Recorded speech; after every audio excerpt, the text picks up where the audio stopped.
Holy wow. Wow. Wow, wow, wow. Wow, wow, wow. What's good, my fellow peasants? How are you all doing on this very hot day? God damn, it's hot. So Final Fantasy 15 and Square Enix, they have released this survey in the latest mate update. They said they were bringing out a survey, but I was never expecting anything as direct as this. And this survey is both exciting, frustrating. I mean, come on, you can't do this to fans. So they've said select the content that we would most like added to FF15. The ones that receive the most votes may be the ones included in future updates. And this is horrific because, of course, you can imagine the comment section is full of all of them. Why can't we have all of them, Square Enix? I want all of them.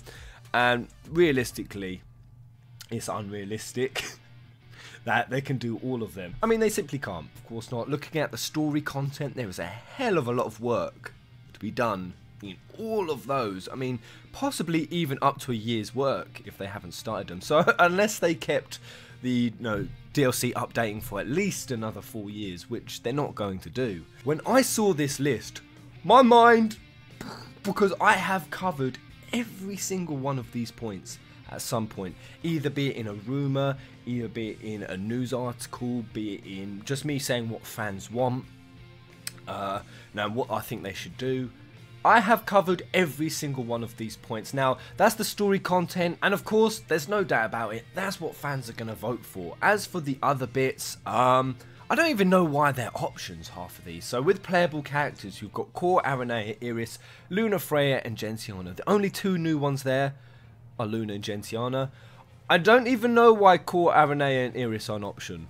They should already be playable characters. We've already had them in the party. You've already configured their moveset. You've already configured them as playable characters. Just give us to them already. That should have been a day one update. I mean, that's just...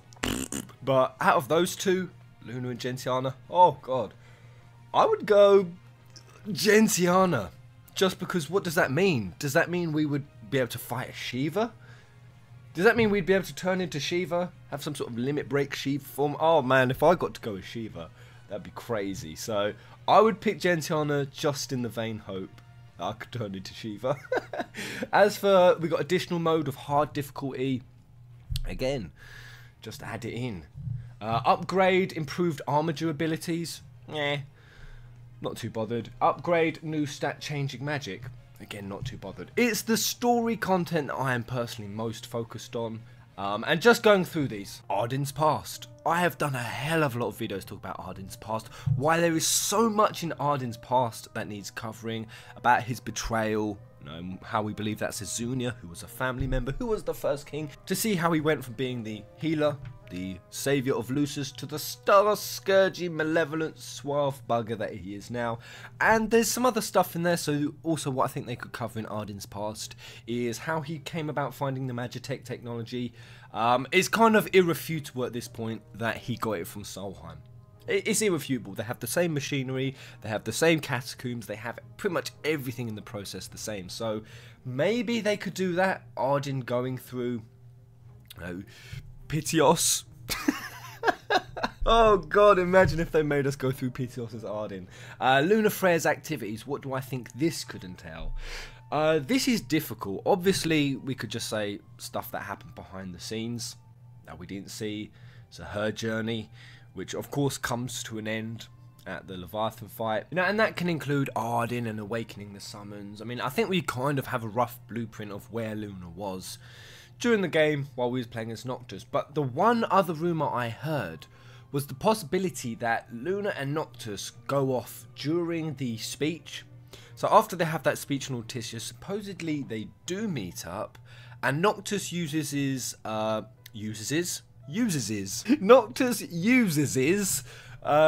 Umbra's ability to create a stitch in time for them to go back and have time together. That was one rumour I heard. That seemed really far-fetched and out there, not that credible. But, I would be most up for Lunafreya's activities if it included Noctis, because they need time together. Core's activities, I think that could be interesting it could be interesting, but I think we kind of saw enough in Gilgamesh's DLC to see that Corleones, there was nothing crazy special about him. He wasn't another Astral. He wasn't really Core the Immortal. So while I would definitely like to see it, Core's activities might be on my lowest priority right now.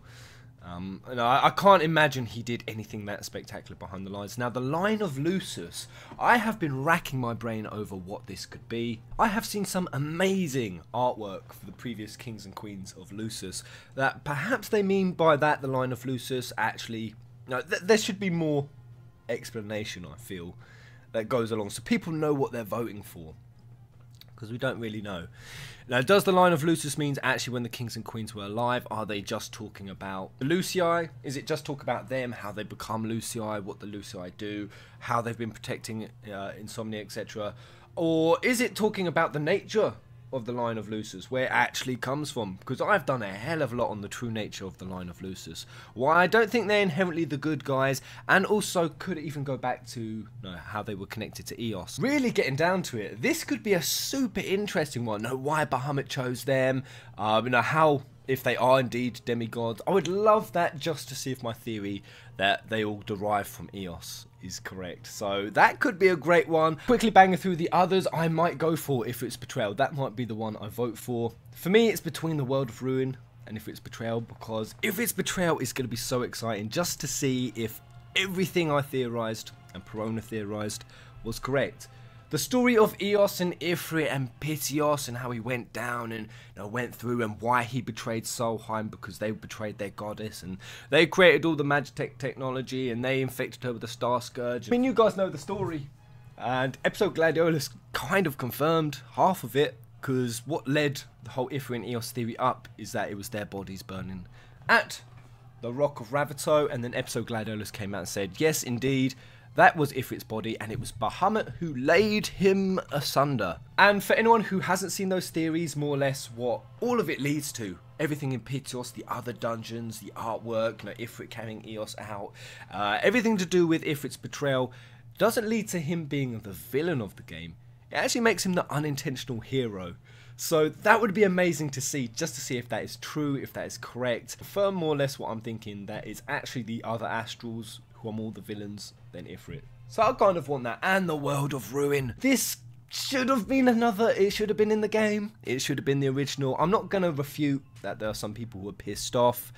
I think some people have been a bit bitchy about it, but some people like... Now, I can understand if you say the World of Ruin should be in it, because I think it was criminal. The World of Ruin was exciting, and I wanted to explore it, and they shoehorned us into damn Talcat's car with this stupid cactus models that he made us go collect in the game, just bobbing on the dashboard. I mean, I'm not going to refute. I think we should have been able to have more free roam in World of Ruin, but some people take it a bit further and to say all of these should have been in the game for free. All of them? I mean, that's just ridiculous.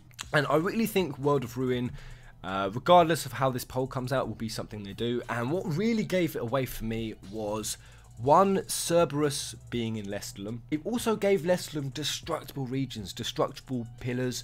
They look like they're teeing something up in Lestalum. You have to ask why they took Lestalum as a blueprint. And I really think if we pick the World of Ruin, we'll go to Lestalum, Cerberus will show up, and I've even got a little bit of a theory I had way back in the day, that's when Demon Slayer Iris would show up, and she would come in with dual double Moogle daggers. He would come descending off the top of a building and just deliver the killing blow. I reckon that could happen. I know that sounds ridiculous, but I'm convinced of it. And then finally, there is Noctis's disappearance. Now, I'm going to say Noctis' disappearance is while he's inside the crystal. The 10 years that he's in the crystal. And actually, this might be the most exciting one, because this is the one they could really go balls to walls. The whole point as to why Noctis went into the crystal was to be reborn as the King of Light. And he's going to have to go in there and... Oh, god damn, it's so hot in England today. So dealing with his inner rage, his inner demons, his inner turmoil. And I've said what I think that means. I think that could very strongly mean World of Versus. Now, the reason I say that is because alternate realities are a thing. convinced of it at this point. When I did my Regis controls time theory, how the cycles keep happening again and again and again, and how Regis is controlling it, part of that theory was that Ardyn taught him how to use a time stitch. Now, I had no proof and no wording whatsoever that Ardyn could create a time stitch. It was just something I theorised. But that part actually got confirmed by this load screen here. So thanks to FF Union for making me aware of this, but supposedly not many people got this load screen. Only a select few. I don't know under what conditions you got it. But it confirms that Ardyn did indeed use a time stitch, and we had the GDCP with the alternate realities and how Omen was an alternate reality. And I think if Noctis goes into the crystal, he could go into alternate reality where he has to fight his demons to become the King of Light, and that would be the world of Versus. I'm convinced of it. What Versus 13 was when when Noctis had the red eyes, he was coming down the stairs. I think we could relive some sort of version of that. So that's pretty far-fetched for me to say that. That's what I think. This is my breakdown of these. I think if you want Versus 13, your best shot is to go for Noctis' disappearance. But that's just my interpretation. If you think any differently, if you think it means anything differently, let me know in the comment section below. Oh, what a horrid survey. What a horrid pick. I mean, just looking at the comment section, it's kind of mixed. I think at least everything at some point is getting voted by someone. But if I was to guess from all of this, World of Ruin's going to win. In fact, I know it will win. And I mean, this is looking at my own Facebook group, the Final Fantasy Peasants. 7,000 of us. So they've seen my theory videos.